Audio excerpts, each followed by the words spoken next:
3 terus action. Selamat petang, jumpa lagi dengan Forum Sawu Madhab Semolowaro.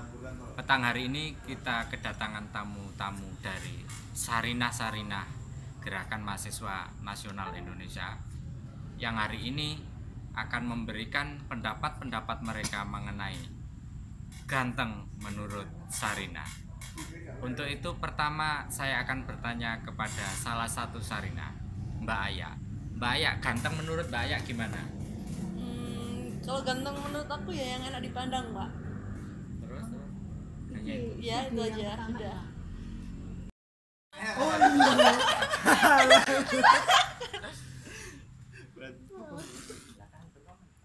Enggak, lo silakan lanjutkan.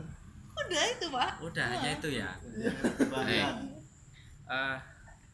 Saya tahu memang banyak sarina-sarina di luar sana yang Anda wakili di sini, bahwa mereka teramat sederhana merumuskan ganteng itu apa.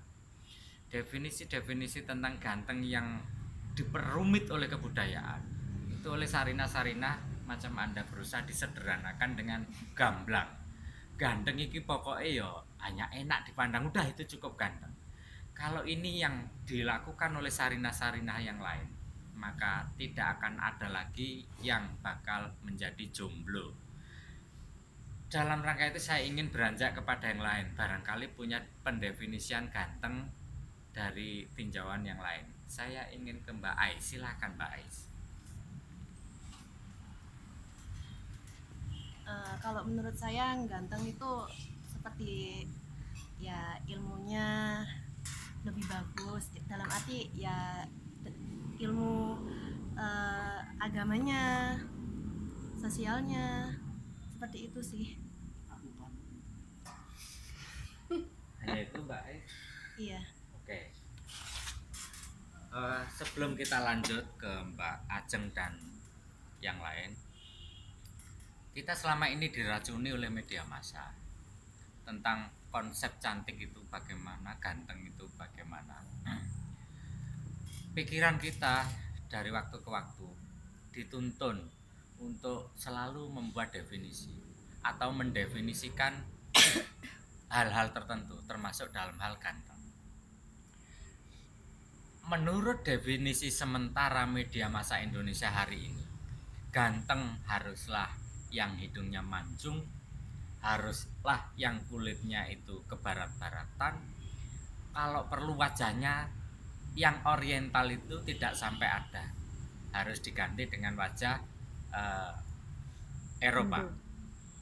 Rumusan-rumusan ganteng yang dipaksakan oleh media massa agar kita mendefinisikan tentang ganteng ini sama dengan kemauan media massa, sejatinya itulah yang terjadi hari ini. Sehingga akibat dari definisi ganteng ala media massa semacam ini, maka sekian juta anak-anak muda, laki-laki, cowok-cowok itu kehilangan mata pencarian di sektor kesenian, terutama film, periklanan. Kemudian mereka juga agak kesulitan di dalam memperoleh pekerjaan karena ada salah satu syarat tampilan menarik. Ketika berpenampilan menarik dimaknai oleh perusahaan seperti halnya media massa memaknai, maka bisa kita pastikan mereka yang berkualitas, mereka yang berpotensial, tetapi wajahnya tidak memenuhi kriteria ganteng menurut ukuran media massa, maka mereka akan terpinggir. Dan yang memperoleh pekerjaan adalah laki-laki yang punya kriteria sama dengan media massa, meskipun secara potensi, secara intelektual mungkin masih di bawah rata-rata. Dalam kaitan dengan itu saya ingin mengarah kepada kaum feminis satu ini yang suka daftar ke sana kemari. Mbak Ajeng silakan. Apa ya Pak ya? Keras. Kalau saya sendiri sih berarti kan ini kita berbicara tentang physically, di mana kaum industri ini mengidealkan sebuah kriteria dalam memposisikan sebuah karakter ya. Biasanya karena mungkin saya dari komunikasi, saya sih berpendapat bahwa di sini hal yang paling diutamakan adalah penampilan. Karena yang dijual adalah di sini adalah bagaimana seorang individu ini berpenampilan menarik dan juga terlihat rapi, namun juga terlihat intelektual. Namun yang disayangkan sekarang adalah pemanfaatan sebuah pembelokan pemikiran ya, ketika kebanyakan masyarakat secara luas itu lebih memandang pada fisikalinya, sehingga intelektual itu dinomorduakan. Nah, sejauh ini kan banyak sekali kalau saya lihat itu aktor-aktor yang bahkan dimana itu tampangannya maskulin, dalam arti perawatannya pun tidak jauh beda dengan perempuan, dimana dia juga ikut serta dalam merawat rambut, merawat tubuh, dan juga sampai juga ada yang melakukan operasi muka untuk merubah fisik mereka untuk jauh lebih baik. Namun disayangkan ini adalah perubahan jati diri ya, ketika kita terlalu mengikuti sebuah ketentuan, sehingga hal ini merubah kodrat ketentuan yang ada di atas ya. Itu kalau menurut saya sih akan menyebabkan psikologis mental yang menurut saya mudah tergoyahkan, tidak punya jati diri yang independen seperti itu. Ini menarik yang diutarakan oleh Ajeng tadi, bahwa ada semacam rekayasa membuat mindset baru yang itu bermuara pada penggugatan atas kodrat ilahi. Secara kodrati manusia Nusantara ini diciptakan sebagai seorang insan yang tentu kulitnya adalah kulit tropis, yang menurut sementara pendapat orang, kulit semacam ini kulit yang sangat ideal karena tidak terlalu putih dan tidak terlalu hitam. Dia ada di antara dua warna ekstrim tadi. Seharusnya adalah ideal warna-warna kulit tropis, tapi nampaknya kulit ideal semacam ini digerus oleh media massa, sehingga arus utama pemikiran generasi muda hari ini, mainstream yang berlaku adalah tidak usah kita punya kulit tropis, tidak usah kita punya kulit sawo matang, buatlah kulit seputih mungkin. Nah, menelisik motif apa di balik itu, kenapa orang-orang diajak untuk berkulit putih. Apakah ini ada kaitannya dengan industri ataukah yang lain? Saya ingin menggali lebih dalam hal ini kepada kaum maco. Bagus, monggo silakan.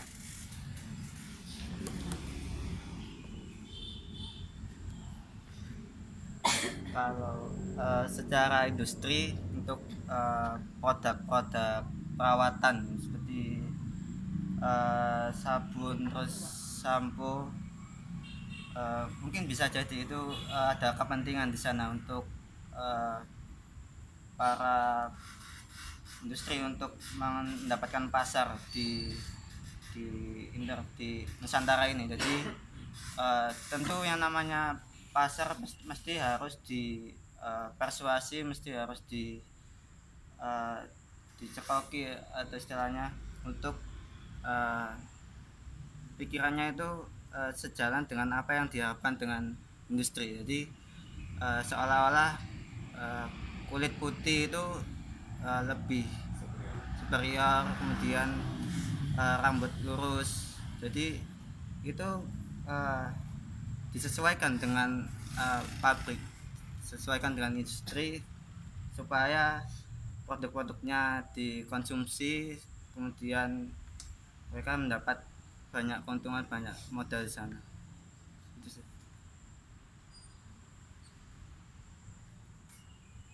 Baik, saya ingin kepada kaum maskulin yang lain, kepada Mas Haunan. Sebelum ke Mas Haunan, yang ingin saya tahu adalah selaku generasi muda anak band yang tentu menjadi sorotan mata publik, sehingga penampilan rasanya termasuk hal yang dirasa vital di sana. Tetapi dalam anomali anak-anak band hari ini untuk Indonesia tidak berkiblat kepada Korea. Kita tahu Korea adalah hasil cuci otak generasi mudanya agar operasi plastik dan seterusnya agar penampilannya menarik, sehingga terbentuklah boyband yang digandrungi kawula muda. Tapi untuk grup-grup band Indonesia yang bukan boyband maksud saya, tren ke arah itu tidak terjadi. Yang terjadi justru anomali. Bahkan tampil apa adanya. Kenapa fenomena semacam ini menurut Mas Haunan kok bisa terjadi, gimana sebagai selaku orang band? Silakan Mas Haunan. Oh iya, terima kasih Pak Didin sudah diberikan waktu kesempatannya untuk madhab Semulawaru ini. Nah, jadi dari situ yang saya lihat yaitu kenapa kok untuk arahnya yang seharusnya banyak yang sebelumnya memang dari media-media ini mengarahkan ke arah yang dimaksud tadi, yaitu ke Koreaan itu.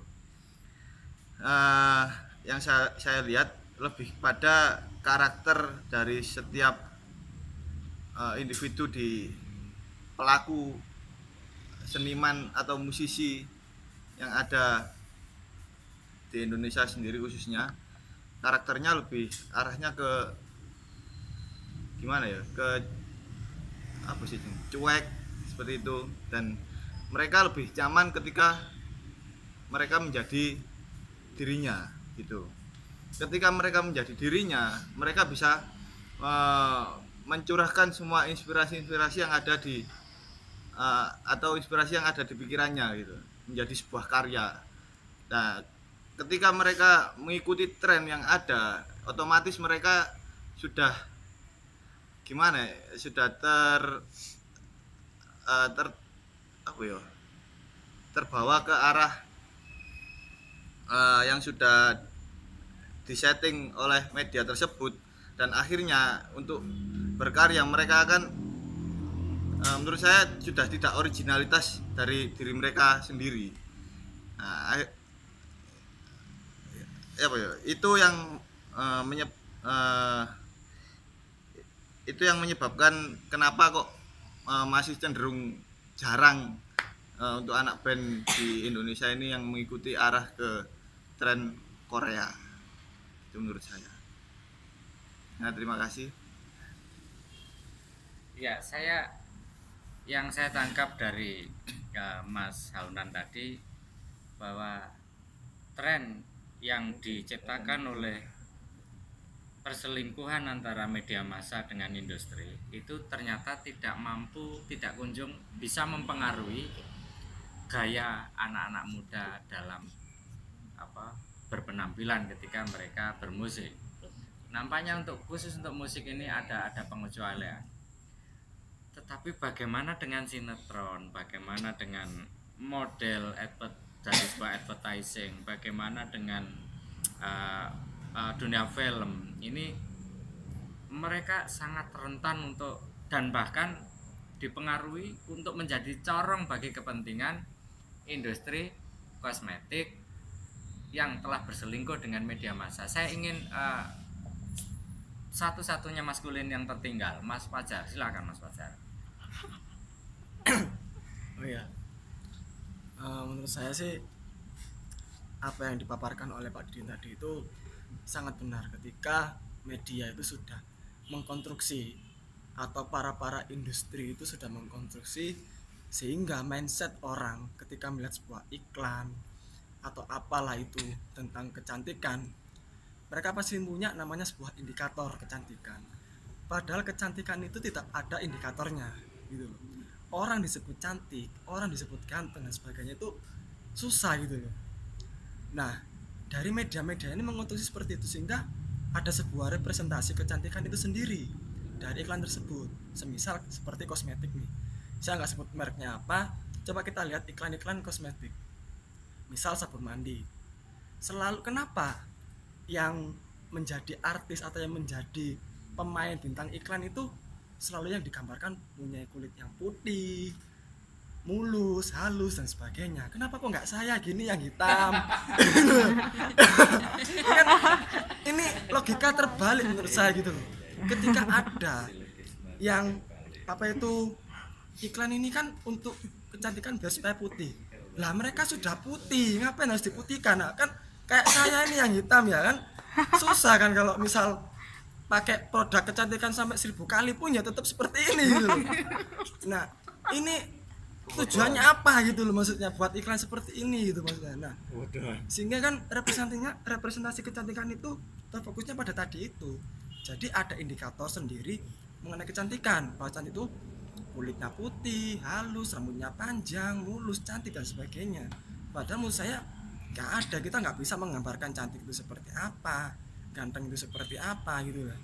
Kita tahu di Afrika Selatan itu pernah terjadi apartheid itu kan, yang pembedaan ras antara kulit putih dengan kulit hitam yang dipertahankan oleh Nelson Mandela ketika dia membebaskan antara apartheid ini tadi, sehingga bisa sekarang ini kulit hitam dan kulit putih ini menjadi satu gitu loh. Karena dulu ini sangat ada perpecahan, di Amerika pun juga seperti itu gitu loh. Nah, maka dari itu beda kalau kita tidak bisa namanya mengindikator-indikatorkan sebuah kecantikan atau merepresentasikan kecantikan itu lewat sebuah media tadi itu. Saya suka dengan cewek, apakah saya harus lihat cewek itu berkulit putih? Kan enggak gitu kan. Nah, maka dari itu ini pasti ada permainan di dalam sini gitu loh. Nah, di sini yang paling diuntungkan siapa? Tentunya industri.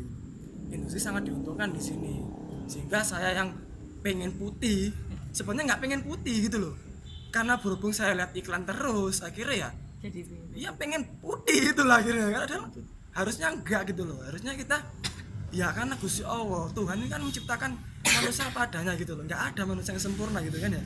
Jadi ya terimalah gitu loh, ketika kalian emang terlahir hitam, masa orang timur lahir dengan ras Mongol negroid tiba-tiba pakai sabun 1000 kali jadi ras Mongoloid, kan nggak mungkin gitu loh.